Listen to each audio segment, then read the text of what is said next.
Hello, and welcome back to another episode of Critical Reactions with your host, Brian. We have a special selection today. It's where one of you get to choose what I listen to. Today's comes at us from Harospecs. Best listened to with visible lyrics since the song tells the story of the whole album, but I understand if you don't want to display them on video. You know, that doesn't instill a lot of confidence into me enjoying what I'm going to experience today. We have some infant Annihilator featuring a bunch of people. We have Chris Whited or Whitted from Lost Fortune, Bryan Long from Dealey Plaza, Dillon Becker from Animal Farm, and Tyler Shelton from Traders, all four metal vocalists who are showing up on this track. Almost 18 minutes of infant Annihilator. I could barely handle the 3-minute song we checked out last time from them. And the fact that the lyrics are something that I might not want to put on screen or discuss is... Why do you all do this to me? Let's dive in.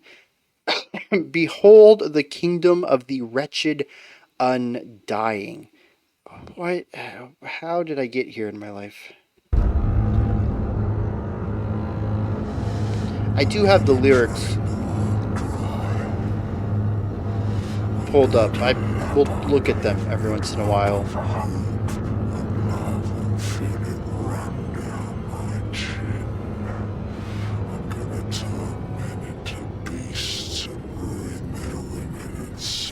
Poison into their children, I'm going to scorch the earth with proper Old Testament despair and teach them that the gods are there to be feared and everything. Very theatric form of characterization through eerie, tense music.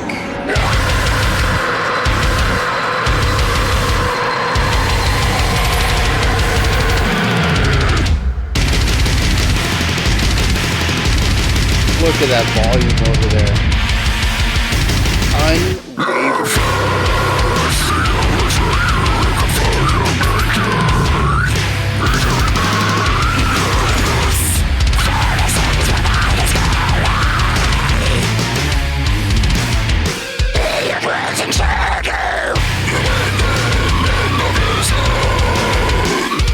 Groovier than expected. Vocals are gnarly,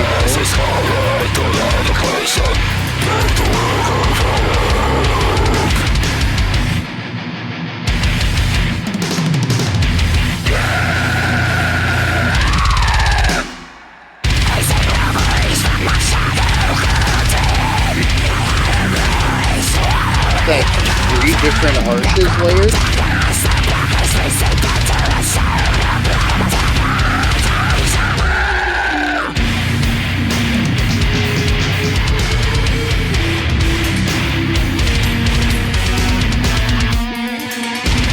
The cymbal work on the drums is frequently nice.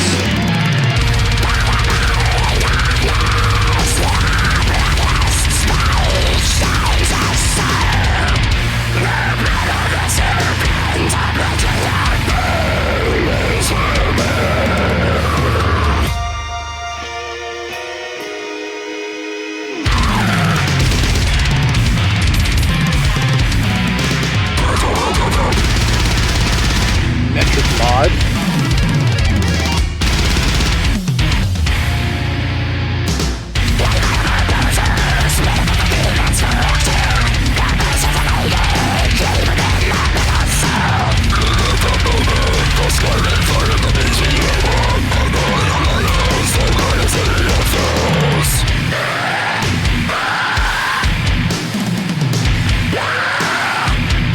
Layering the guitars like alongside the harshes.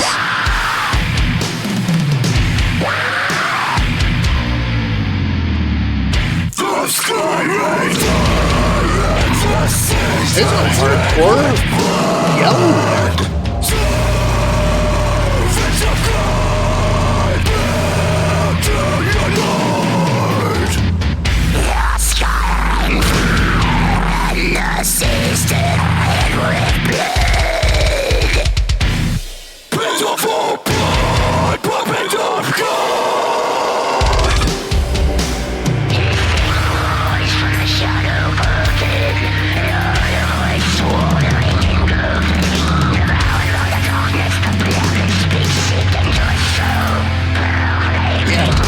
cool melodic drumming in that passage.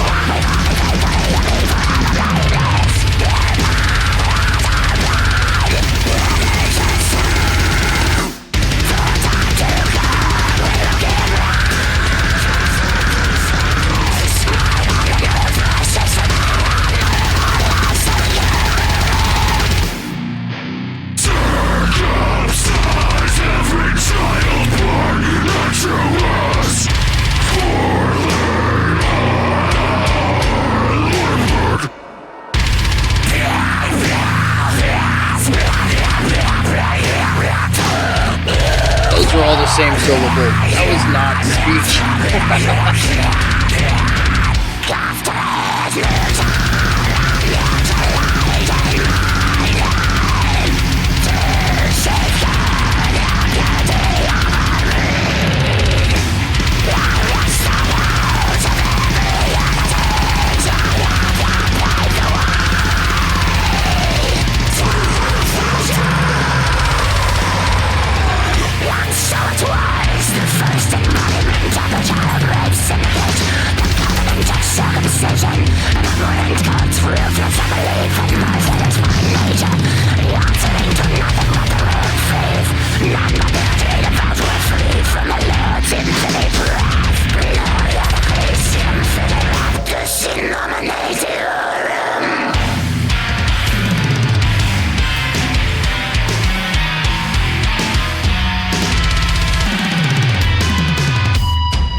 The rhythmic flow from the vocals there, approaching rapid. I always find that impressive.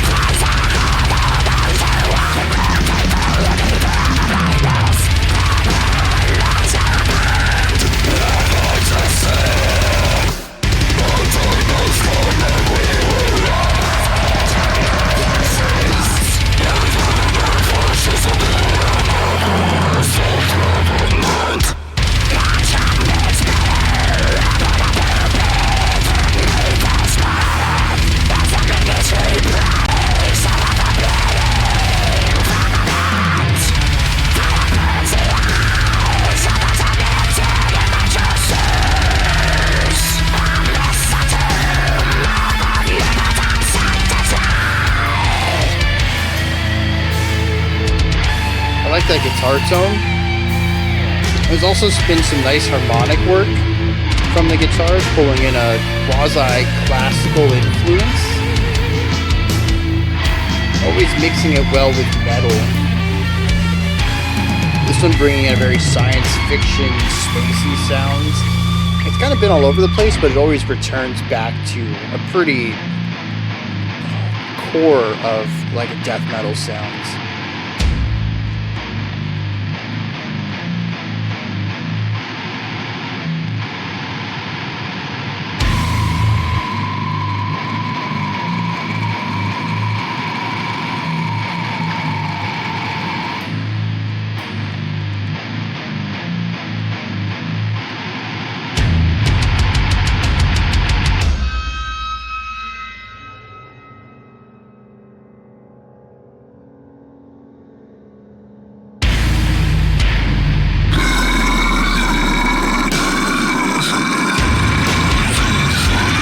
With the heightened placement in the mix, I hear no syllables here. I can hear where sounds start and stop, I have no idea where we are in the lyrics.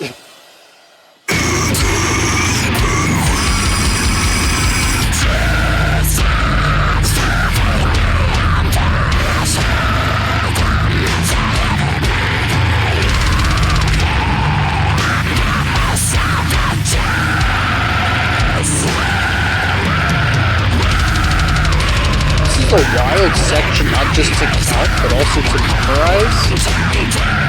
There's a lot of unorthodox placements for accents and points to move on from held notes.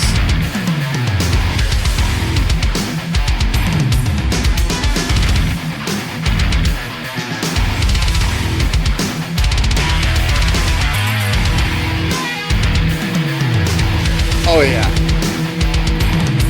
The hocket of the two guitars, the bass coming in underneath, the melodic drumming that came in before this.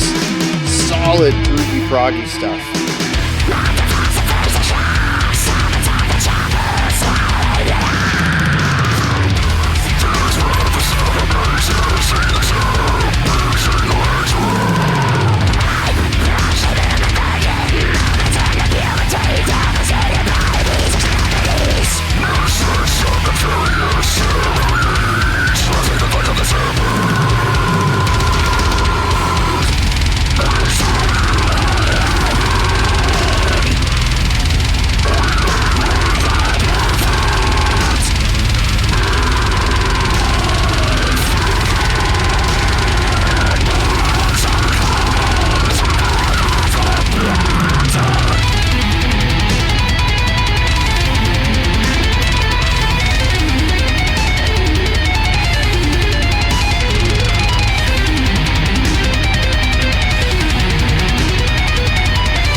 Tasty calm muting. Oh!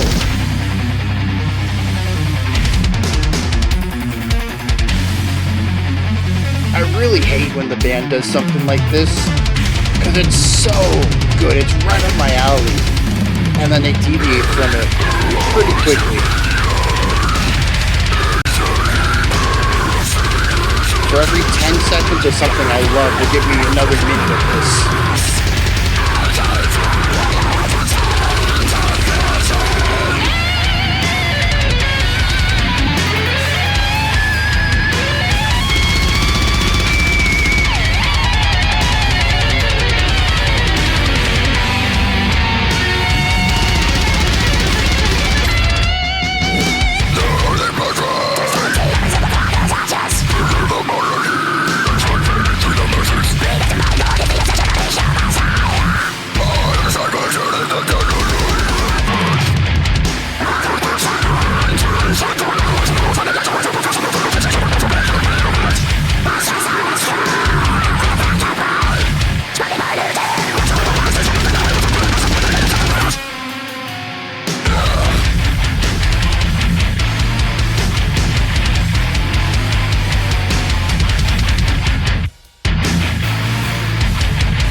Polymeter here is nice too. It's subtle. He encroaches on the world with an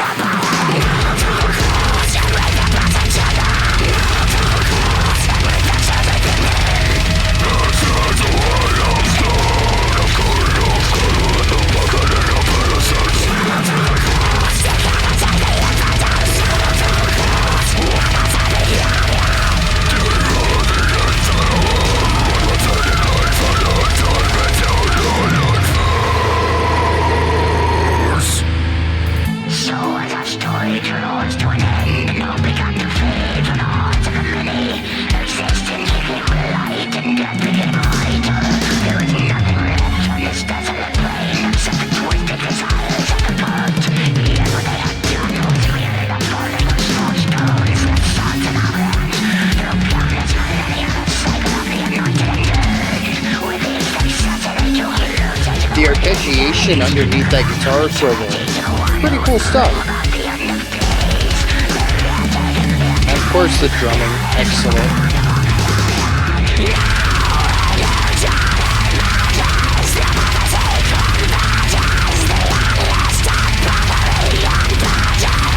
Apparently I don't know how to drink water.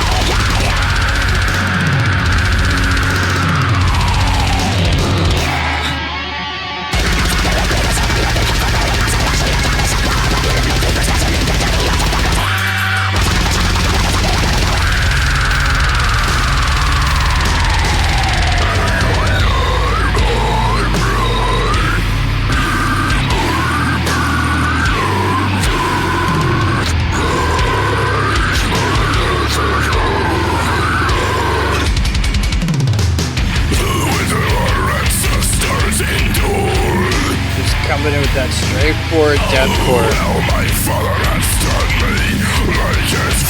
There's been a couple of places with a bit more of like a breakdown horror adjacent sound to it.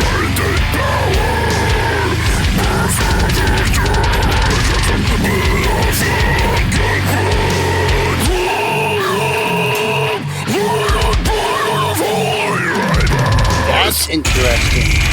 A lower harsh with higher overtones.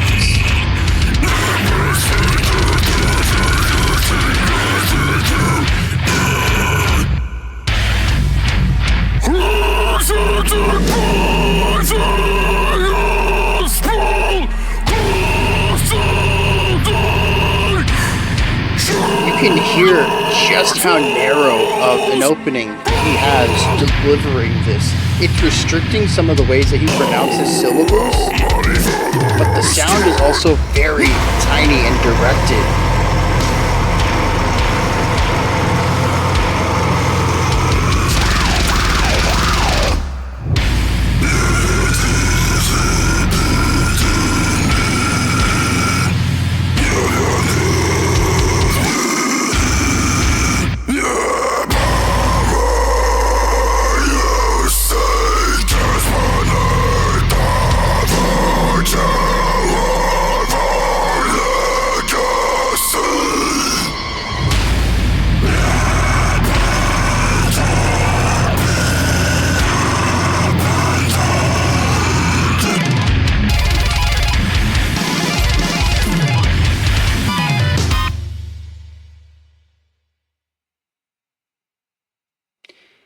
Well,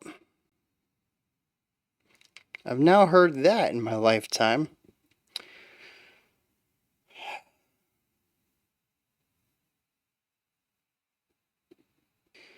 Alright. Do I get this song? No. Do I want to listen to it again? No. Did I learn anything from it? Not really.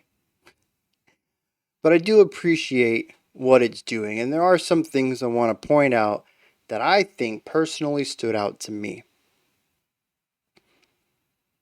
The drum work on here is phenomenal. Now, more of the straightforward blast beats, let's just make a lot of sound in a small amount of time. That's not for me, but I do appreciate the endurance side of it. But I don't think I've heard bass kick hits or even gravity blasts this fast. Now, granted, it wasn't for a prolonged time. They were used sparingly.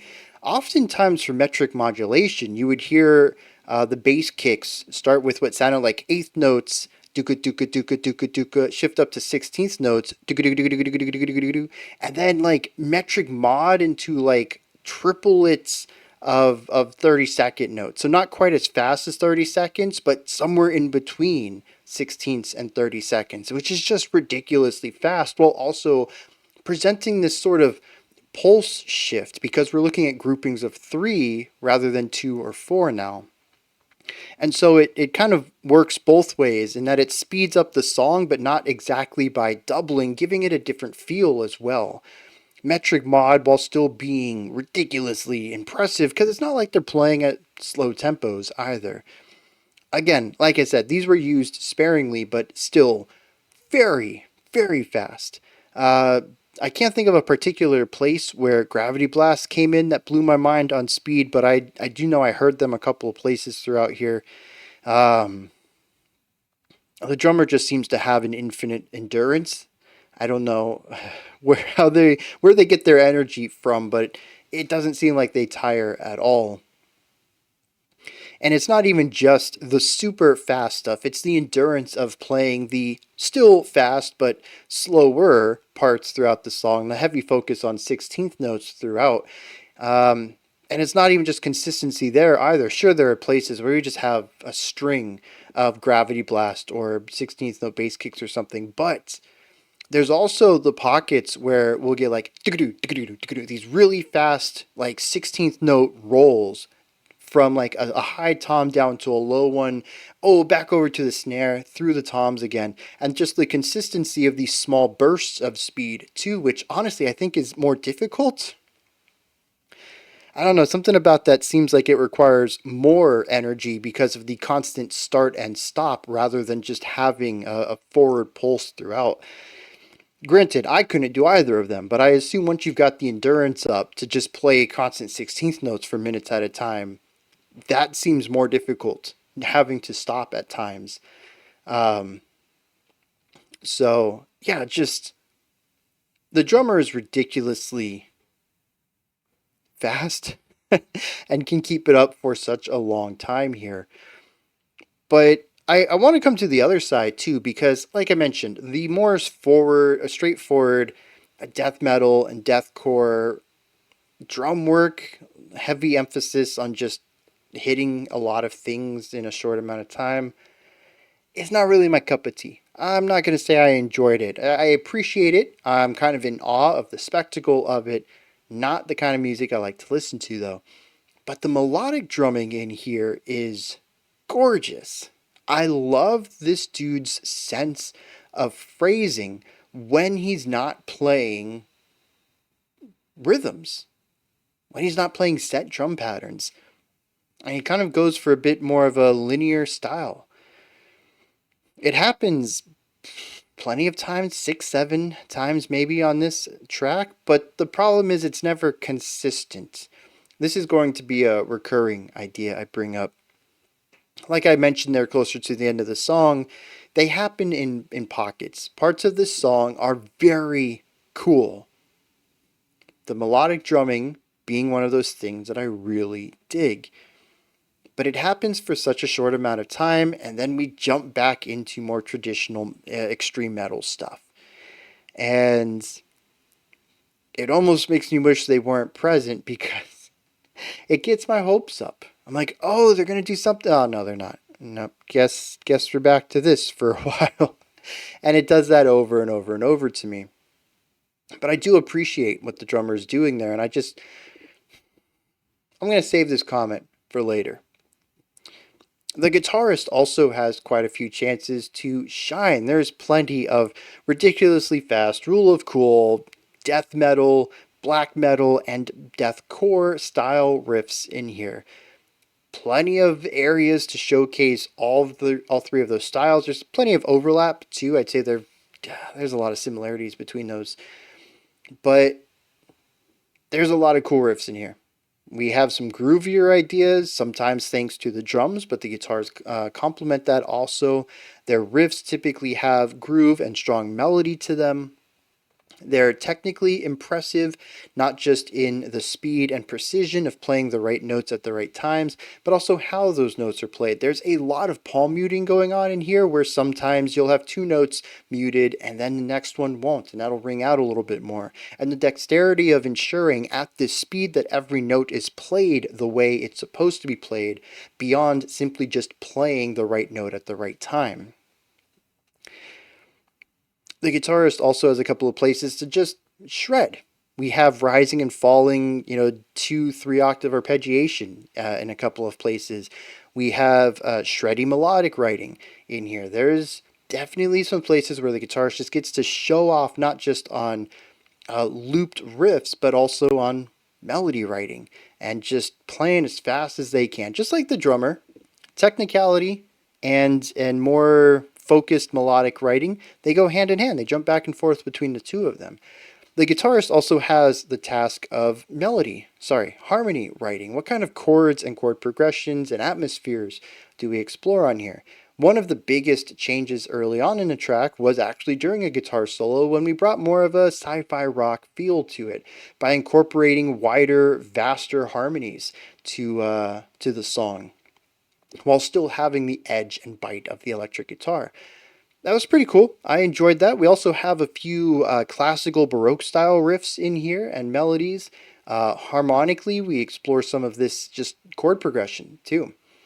But it's also, much like the drums, used sparingly. The core foundation of this song is death metal, and we typically have the Rule of Cool extreme metal style riffage in here.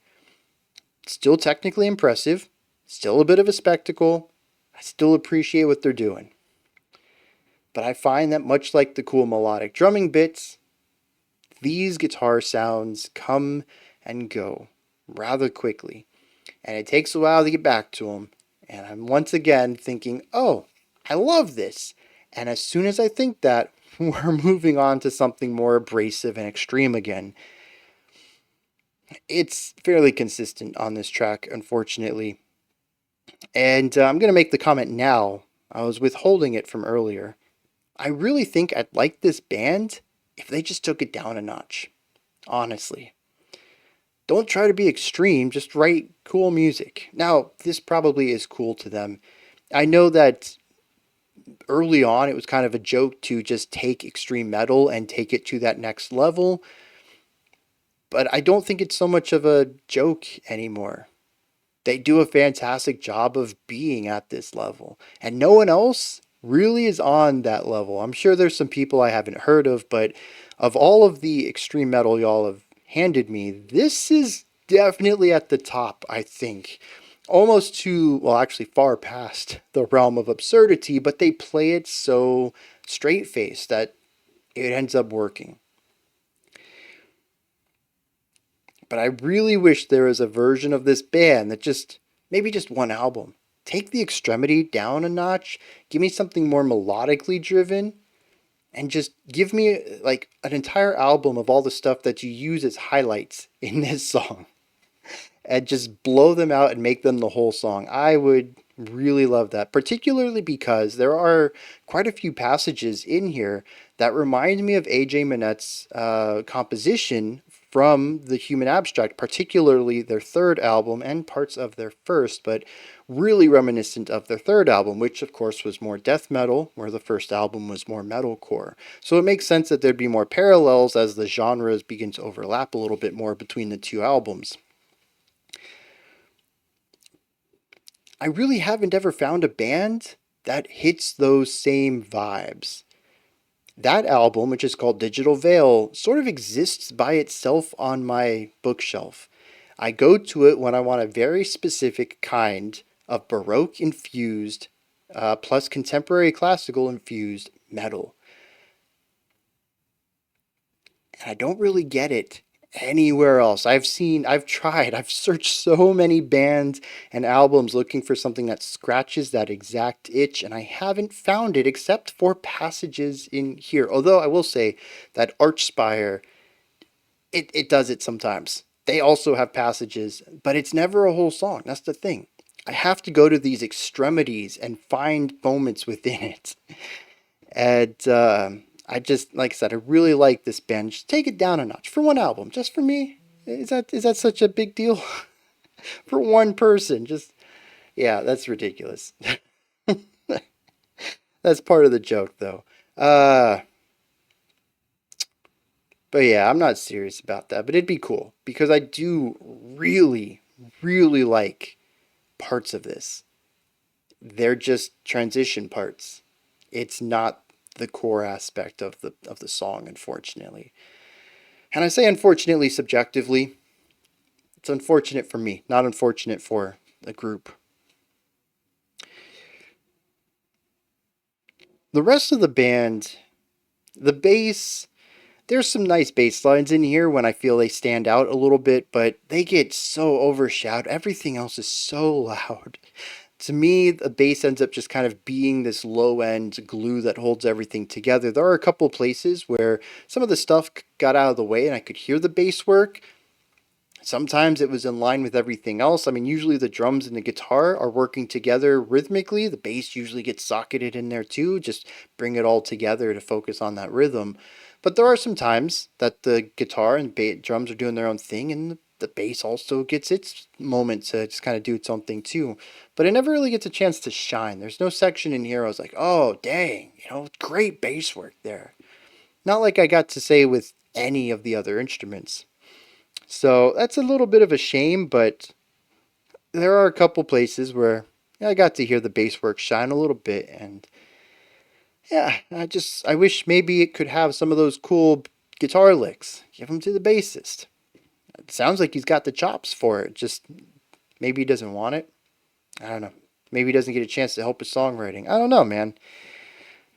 I just know that they seem to be an unsung hero on this track. Speaking of singing, though, we do have the vocalists. There's 5 of them, possibly. I know there's 4 guest vocalists. I'm going to assume that the main vocalist for the band also sung on this. Lots of interesting variety there. Very cool texture layering. We had some hardcore vocals in here, just like a hardcore shout alongside these goblin squeals and all sorts of, cave troll growls and stuff. It's cool. It's cool. I like the clarity on it as far as the mix goes. The vocals really aren't tucked into the mix at all. That doesn't always mean I can understand them. That's a different thing altogether. But the vocals are usually pretty well placed in the mix above the music. Not super far up like pop music where it almost feels like it's like a completely different plane of existence. It's still in line with the instruments, and parts of the vocals can kind of get tucked under some of the more extreme guitar work, but for the most part I can make out what the vocals are doing generally, and I followed along with the lyrics for 15 stanzas or so before I got lost. I was actually impressed I made it that far. I definitely got lost somewhere in there when the vocals stopped sounding like anything other than grunts. Yeah, even with words, I couldn't make out syllables anymore. So I definitely got lost. But it was interesting to hear some of these techniques. And even if I couldn't keep up with the words themselves, I still got a pretty clear look at what these sounds are. And even there at the end, I mentioned that the really harsh growls there at the end of the track, I mean, you could just tell everything was not constrained in a way that they are, damaging their vocal cords or anything, but just really trying to narrow the delivery area of the sound in order to make it small and directed. And you can hear how probably even, pulling the jaw down to create more space in the mouth in order to, narrow up the cheek area. How it influences the way that he enunciates syllables, I'm going to assume. I couldn't make out syllables, but I'm sure that, he was saying words. But it's interesting how you can hear some of this in the delivery, and it's something that usually gets overshadowed by mixing these things into the music in more extreme styles of metal. But here it puts it front and center, and I think that's awesome because these are certainly extreme types of vocals. Definitely extreme vocals. And you just don't usually get to hear these too often. In fact, there was plenty. What's it? 4, 5, 6, might even take 2 hands to count. Number of times the music cuts out and you get just the vocals. Sometimes one, sometimes a stack. And you really get to hear with perfect clarity what kinds of compression they're using, where the crackling is, what type of... I mean, you can even visualize mouth shape. It's really cool. to even hear textures and overtones. There's that one vocalist who was kind of low. It sounded like a fry, but a lower fry, but also got this really high overtone on it. Very cool stuff. I'll say this. Not a lot of stuff I'd like to listen to. The hardcore shouter, maybe I could do a song or two of. I'm still not big on hardcore shouts, but the rest of the aggressive harshes are not the kind of harshes I enjoy listening to. But I have such a strong appreciation and even curiosity for the craft. And I think this is one of the clearest cases of some of the more extreme sounds I've heard where I can just hear what's going on. I'm not a vocal coach. I don't sing. I don't do harsh vocals. Someone else would have to explain how to translate what I'm hearing into helping me control the muscles to get there. So it's not like an isolated bass line where I can pick up a bass and learn it by ear. I'm not going to learn how to make these sounds by ear, but I can kind of imagine some parts to the process, and that just piques a curiosity that usually I have on the periphery of this kind of music, but I can't really talk about because vocals are just stuffed into the mix, or they're compressed, or poorly mixed, or stuff like that. And it's just I really appreciate the clarity on all of the vocals here. In fact, on all of the music. Let me just take this a step further. The production on this song is phenomenal. For all of the grit and overwhelmingness and massive sounds and compression and distortion and everything that makes it the extreme abomination that it is of metal, it comes across as fairly listenable. As far as production goes, it's very high fidelity. There's a clarity to it without having without it becoming clinical. It's not too sterile of a sound.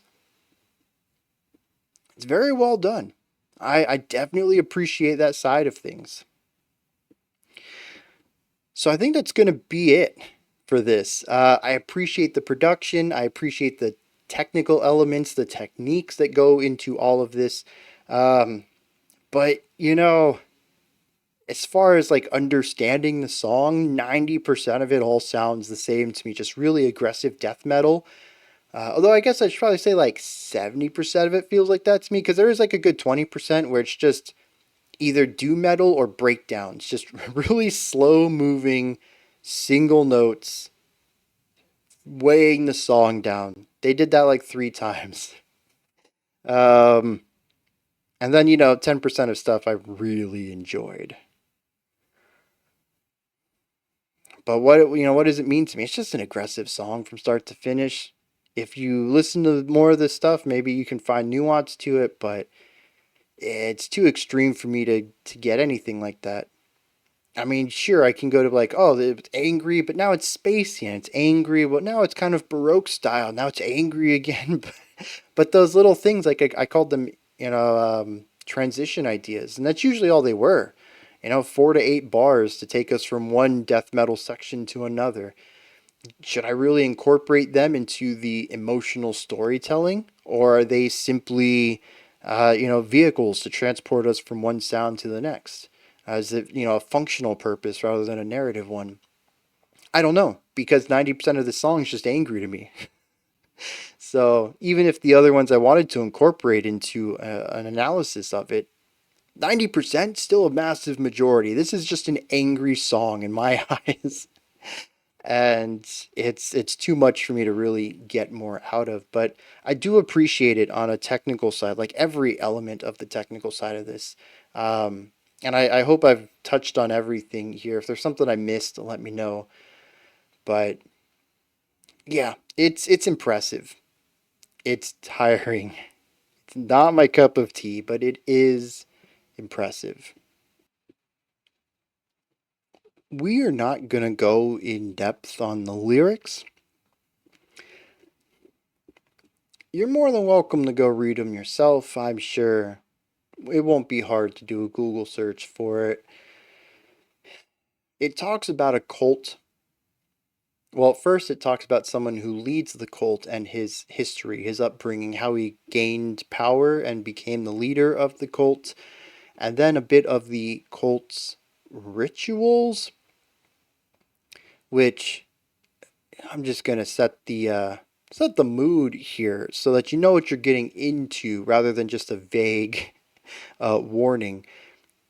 This cult has a child rape syndicate, which is exactly what it's a yeah. I don't need to explain that. That happens in movement 3, which talks about a little bit of the rituals that go into, or maybe it's no, it's movement 2 that talks about the rituals that the cult does. Movement 3 talks about the cult's growing power, and movement 4 talks about the cult taking over the world and summoning forth the dark demonic overlord so they can destroy God. It's not a fun read. I don't know why I go read this band's lyrics. It's just, I think I'm just gonna start making a blanket ban on lyrics for this. We'll talk about the music. We won't talk about the lyrics. I don't know. These are my thoughts on Infant Annihilators. Behold the kingdom of the wretched something undying. Every time, man. What do you think? Did you enjoy it? Is there anything that stood out to you? Anything you'd like to add on to what I said or correct me on? Maybe you have your own interpretation of things. Don't give me your interpretation of the lyrics. I don't want to hear it. It's laid out pretty straightforward. Just talk about the music today. Put that stuff in the comments. Above that, in the description box, y'all know how it is. Linktree, my stuff, music, Discord. Like, subscribe, ring the bell, all that garbage YouTube stuff I have to hawk at the end of the video. I'll be back tomorrow, 5 p.m. Eastern Standard Time, 9 p.m. UTC as usual. We'll check out more music. Hopefully not like this. Although I think we have Abigor this week too. So more extreme metal is on the way somewhere this week. Until next time, remember to be critical, not cynical, of the music you listen to, and have a fantastic morning, afternoon, or evening, whenever you choose to watch my videos.